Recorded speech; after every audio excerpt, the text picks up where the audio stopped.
দর্শক স্বাগত জানাচ্ছি আরসিটিভির বিশেষ প্রতিবেদনে। আজ জানাবো সোনার চেয়েও মূল্যবান ও দামি ধাতুগুলো সম্পর্কে।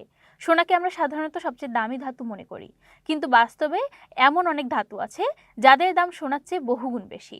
কিন্তু কেন এত দাম, কোথায় পাওয়া যায় এগুলো, চলুন জেনে নেওয়া যাক সেই রহস্য। রোডিয়াম, বিশ্বের সবচেয়ে দামি ধাতু রোডিয়াম। এর দাম সোনার চেয়ে কয়েকশো গুণ বেশি। দুর্লভতা আর গাড়ির ক্যাটালাইটিক কনভার্টার তৈরিতে গুরুত্বপূর্ণ ভূমিকার কারণে রোডিয়ামের দাম সবসময়ই আকাশ ছোঁয়া। দক্ষিণ আফ্রিকায় এই ধাতু সবচেয়ে বেশি মজুদ পাওয়া যায়। প্যালেডিয়াম, প্লাটিনাম গ্রুপের এই ধাতুটি ইলেকট্রনিক সার্কিট, গাড়ির নির্গমন নিয়ন্ত্রণ ও হাইড্রোজেন স্টোরেজ টেকনোলজিতে ব্যবহার হয়। দুর্লভতা ও শিল্পের এর চাহিদার কারণে দাম সোনাকে ছাড়িয়ে গেছে বহু আগে। প্লাটিনাম, ঝকঝকে রূপালী এই ধাতু গয়না, মেডিকেল ইকুইপমেন্ট, ল্যাব সরঞ্জাম, এমনকি মহাকাশ প্রযুক্তিতেও ব্যবহৃত হয়। দুর্লভতা আর পরিশোধন প্রক্রিয়া জটিল হওয়ায় প্লাটিনামের দাম সোনাকে প্রায় টপকে যায়। ইরিডিয়াম, পৃথিবীর সবচেয়ে কঠিন ও ক্ষয় প্রতিরোধী ধাতুগুলোর একটি ইরিডিয়াম। এটি ব্যবহৃত হয় উচ্চ তাপমাত্রায় যন্ত্রপাতি, বিমান ইঞ্জিন, বৈজ্ঞানিক গবেষণা ও বিশেষ ইলেকট্রনিক ডিভাইসে। উৎপাদন খুব কম হওয়ায় দাম অত্যন্ত বেশি।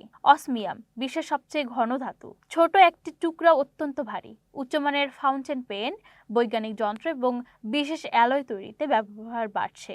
অতি দুর্লভ হওয়ার কারণে এর বাজার দাম সোনার তুলনায় বহুগুণ বেশি।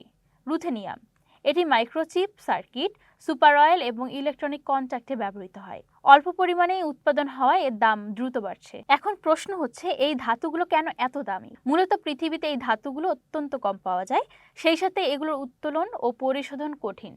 অত্যাধুনিক প্রযুক্তি ও মেডিকেল যন্ত্র, মহাকাশ গবেষণায় অপরিহার্য হওয়ার কারণে রয়েছে সমীচীন চাহিদা।